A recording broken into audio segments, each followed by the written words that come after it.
நாளை மறுநாள் டிசம்பர் 1ஆம் தேதி குளிர்கால கூட்டத்தொடர் தொடங்குகிறது. SIR என்கிற குடியுரிமை பறிக்கும் செயல் திட்ட நடவடிக்கை குறித்து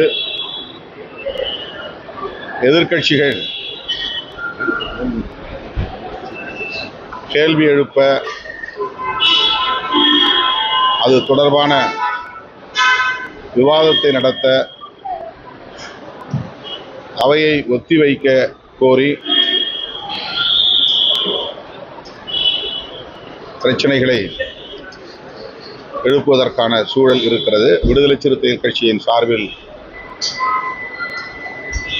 அவையை ஒத்திவைத்து அதை விவாதிக்க வேண்டும் என்று வலியுறுத்துவோம். தமிழ்நாடு உட்பட 12 மாநிலங்களில் இந்த நடவடிக்கை மேற்கொள்ளப்பட்டு வருகிறது. நாடு தழுவிய அளவில் இதுவரையில் 25க்கும் மேற்பட்டவர்கள் இதனால் பூத் லெவல் ஆபீசர்ஸ் என்கிற அதிகாரிகள் தற்கொலை செய்து கொள்ளும் நிலை ஏற்பட்டிருக்கிறது. மேற்கு வங்கத்தில் முதலமைச்சர் மம்தா பானர்ஜி அவர்கள் மிக கடுமையாக ஒன்றிய அரசை எச்சரிக்கும் வகையில் விமர்சித்திருக்கிறார். எனவே எதிர்க்கட்சிகள் இது குறித்து கடுமையாக நாடாளுமன்றத்தில் இரு அவைகளிலும் குரல் எழுப்பும் என்று நான் நம்புகிறேன்.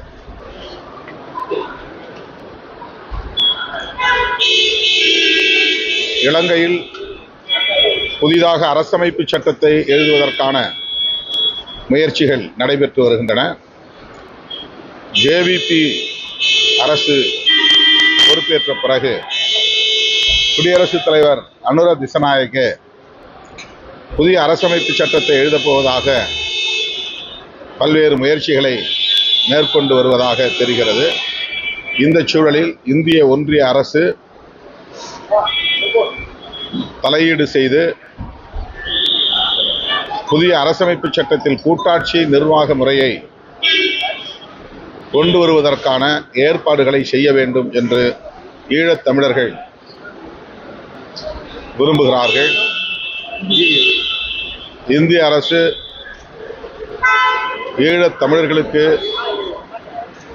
அதிகாரத்தை பகிர்ந்தளிக்கக்கூடிய வகையில் இலங்கை அரசுக்கு உரிய அழுத்தம் தர வேண்டும் என்பது மிக முக்கியமான ஒரு கோரிக்கையாக இருக்கிறது. விடுதலை சிறுத்தைகள் கட்சியின் சார்பில் இந்திய ஒன்றிய அரசின் கவனத்திற்கு இதை எடுத்துச் செல்வோம். மாண்புமிகு முதல்வர் அவர்களும் தமிழ்நாடு அரசின் சார்பில் இந்த கோரிக்கையை இந்திய ஒன்றிய அரசுக்கு வலியுறுத்த வேண்டும் என்று ஏற்கனவே முதலமைச்சர் அவரிடத்தில் வலியுறுத்தி இருக்கிறோம். மீண்டும் வலியுறுத்துகிறோம்.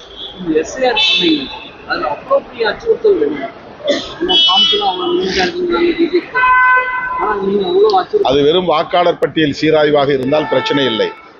கடந்த காலங்களில் எல்லா தேர்தலின் போதும் சம்மரி ரிவிஷன் என்கிற பெயரில் பெயர் நீக்கம், பெயர் திருத்தம், பெயர் சேர்த்தல் என்கிற நடவடிக்கையில் மட்டும்தான் இருந்தன. இப்போது புதிதாக விண்ணப்பம் கொடுத்து 2002 முன்பு எடுக்கப்பட்ட வாக்காளர் பட்டியலில் நம்முடைய பெயர் இருந்தால் எந்த ஆவணமும் தர தேவையில்லை. அந்த பட்டியலில் இடம் பெற்றிருக்கவில்லை என்றால், பெயர் இடம் பெற்றிருக்கவில்லை என்றால் அவர்கள் கோருகிற 13 ஆவணங்களில் ஒரு ஆவணத்தை காட்ட வேண்டும். அது குடியுரிமையை சோதிக்கிற ஒரு ஆவணம். நாம் இந்த நாட்டின் குடிமகனா இல்லையா என்று குடியுரிமையை சோதிக்கிற ஆவணம். ஆகவே இவர்கள் தேர்தல் ஆணையத்தை பயன்படுத்தி குடியுரிமை சட்டத்தை நடைமுறைப்படுத்துகிற முயற்சியில் ஈடுபடுகிறார்கள். நேரடியாக செயல்படாமல், CAA சட்டத்தை நேரடியாக நடைமுறைப்படுத்தாமல், அதிகாரமற்ற ஒரு நிறுவனத்தை பயன்படுத்தி, தேர்தல் ஆணையத்தை பயன்படுத்தி தேசிய குடிமக்கள் பேரேட்டை உருவாக்குகிற முயற்சியில் ஈடுபடுகிறார்கள். இது அரசமைப்பு சட்டத்திற்கு எதிரான ஒரு போக்கு. அடுத்து இந்த நடவடிக்கையின் மூலம் குறைந்தது 10% 15% வாக்காளர்களின் பெயர்கள் பட்டியலில் இருந்து நீக்கம் செய்யப்படுகின்றன. தமிழ்நாட்டை பொறுத்தவரையில் குறைந்தது 1 கோடி பேர் அவ்வாறு பெயர் நீக்கம் செய்யப்படும் அபாயம் உள்ளது. பீகாரிலே 43 லட்சம் பேரை பட்டியலில் இருந்து நீக்கம் செய்திருக்கிறார்கள். இந்த 43 லட்சம் பேரும் அயல் நாட்டை சார்ந்தவர்கள் அல்ல, இந்த மண்ணின் மைந்தர்கள் தான். ஆகவே இப்படி உண்மையான பூர்வீக குடிமக்களின் பெயர்களை வாக்காளர் பட்டியலிருந்து நீக்குவதும் குடியுரிமையை சோதிப்பதும் தேர்தல் ஆணையத்தின் வேலையாக இவர்கள் திணிக்கிறார்கள். இதனால் பூத் லெவல் ஆபீசர்ஸ் மிக கடுமையான மன உளைச்சலுக்கு ஆளாகி குறிப்பிட்ட குறுகிய காலக்கெடுவுக்குள் இதையெல்லாம் செய்து முடிக்க வேண்டும் என்று அழுத்தம் கொடுப்பதால் இதுவரையில் 25க்கும் மேற்பட்டவர்கள் நாடு தழுவிய அளவிலே உயிரிழந்திருக்கிறார்கள். ஆகவேதான் இந்த நடைமுறையை நாம் கண்டிக்கிறோம், எதிர்க்கிறோம். நீதிமன்றங்களில் இ-ஃபைலிங் முறையை நிறைய வழக்கறிஞர்கள் எதிர்க்கிறார்கள். எப்படி செயல்படுத்தணும் நீங்க? எது? நீதிமன்றங்களில் இ-ஃபைலிங் முறைக்கு நிறைய வழக்கறிஞர்கள் எதிர்ப்பு தெரிவிக்கிறார்கள். அது எப்படி முறையாக செயல்படுத்தணும்? எல்லாவற்றையுமே இப்போது டிஜிட்டைஸ் செய்து வருகிற சூழலில் அந்த நடவடிக்கையை நீதிமன்றத்திலும் மேற்கொள்கிறார்கள். அதில் உள்ள நல்லது கெட்டது குறித்து அது தொடர்பான வல்லுநர்கள் ஆய்ந்து சொல்ல வேண்டும்.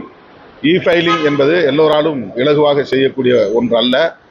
ஆகவே அதில் உள்ள சிரமங்களை கருத்தில் கொண்டு வழக்கறிஞர்கள் எதிர்ப்பு தெரிவிக்கிறார்கள் என்று நான் கருதுகிறேன். கோவை மதுரையில் மெட்ரோ ரயில் பண்ண முடியாது.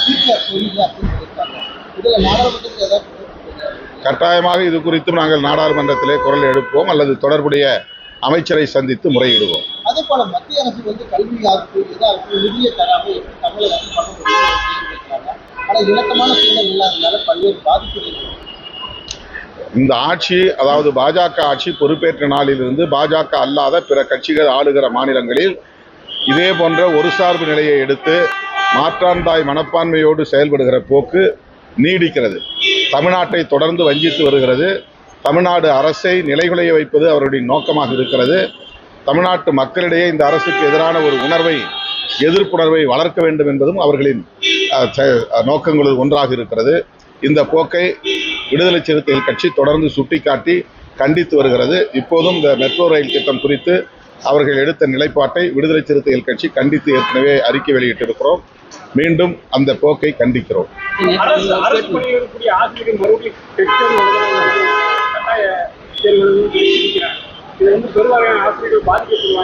ஏற்கனவே இந்த பிரச்சனை குறித்து முதலமைச்சருடைய கவனத்தில் கொண்டு போயிருக்கிறோம். அவர்கள் அந்த தேர்தலை எழுத வேண்டும் என்று வலியுறுத்துவதை அரசு மறுபரிசீலனை செய்ய வேண்டும், அதை கைவிட வேண்டும். ஏற்கனவே கருத்து சொல்லி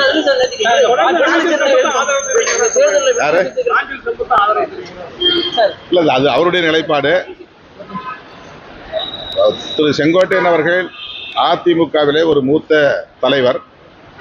அவர் அதிமுகவை விட்டு வெளியேறும் நிலை ஏற்பட்டிருப்பது அந்த கட்சிக்கு உகந்ததல்ல என்கிற கருத்தை நான் ஏற்கனவே கூறியிருக்கிறேன்.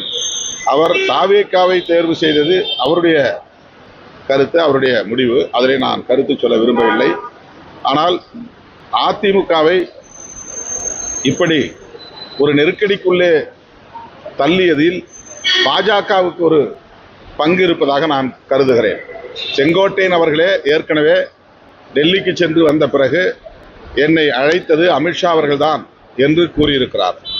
அமித்ஷா அவர்களோடு அல்லது பாஜக தலைவர்களோடு அவ்வளவு நெருக்கமாக இருந்த ஒருவர் அதிமுகவிலே தொடர முடியாத நிலை ஏற்பட்டிருக்கிறது என்றால், அதிமுகவும் பாஜகவும் கூட்டணி கட்சிகளாக இருக்கிற சூழலில் இது எந்த அடிப்படையில் நிகழ்ந்தது என்கிற கேள்வி எழுகிறது. பாஜகவினரால் செங்கோட்டையன் அவர்களுக்கும் பழனிசாமி அவர்களுக்கும் எடப்பாடி பழனிசாமி அவர்களுக்கும் இடையிலே ஒரு இணக்கத்தை ஏற்படுத்த முடியவில்லையா? எல்லா பிரச்சனைகளிலும் தலையிடுகிற பாஜக இந்த பிரச்சனையில் ஏன் வெளிப்படையாக தலையிடவில்லை அல்லது அவர்களை சேர்த்து வைக்க முயற்சிக்கவில்லை? அதிமுகவை கட்டுக்கோப்பாக வைத்திருக்க அவர்கள் ஏன் விரும்பவில்லை? அதிமுகவில் இப்படி ஒரு பலவீனம் ஏற்படுவதை பாஜக ஏன் வேடிக்கை பார்க்கிறது? இது போன்ற பல கேள்விகள் எழுகின்றன. எனவே திரு செங்கோட்டையன் அவர்கள் அதிமுகவை விட்டு வெளியேறியதில் திரு எடப்பாடி பழனிசாமி அவர்களுக்கும் திரு செங்கோட்டையன் அவர்களுக்கும் இடையிலே ஏற்பட்ட பிரச்சனை மட்டும்தான் காரணமா, அல்லது பாஜகவின் சித்து விளையாட்டுகளில் இதுவும் ஒன்றா என்ற ஒரு சந்தேகம் எனக்கு இருக்கிறது என்பதை ஏற்கனவே கூறியிருக்கிறேன். அந்த கருத்தில் நாங்கள் இன்னும் உறுதியாக இருந்தாலும் அந்த கோரிக்கையை வைக்கிற ஒரு காலச்சூழலாக இது இல்லை என்பது எங்களுடைய கருத்து. எங்களுக்கு ரெகக்னிஷன் ஆயிருச்சு. உங்களுக்கு மத்த இல்லை ரெகக்னைசேஷன் ஆயிருச்சு, எங்களுக்கு சின்னம் சொந்த சின்னம் வந்துருச்சு. உதயசூரன் சின்னத்தில் நிற்கிறதுக்கான வாய்ப்பு தான் இல்லை சொந்த சின்னம் வந்துருச்சு. இப்போ அந்த கேள்வி எழாது. ரெகக்னைஸ்ட் பார்ட்டி, அதனால எங்களுக்கு சொந்த சின்னம் பானை சின்னம் கொடுத்தாங்க.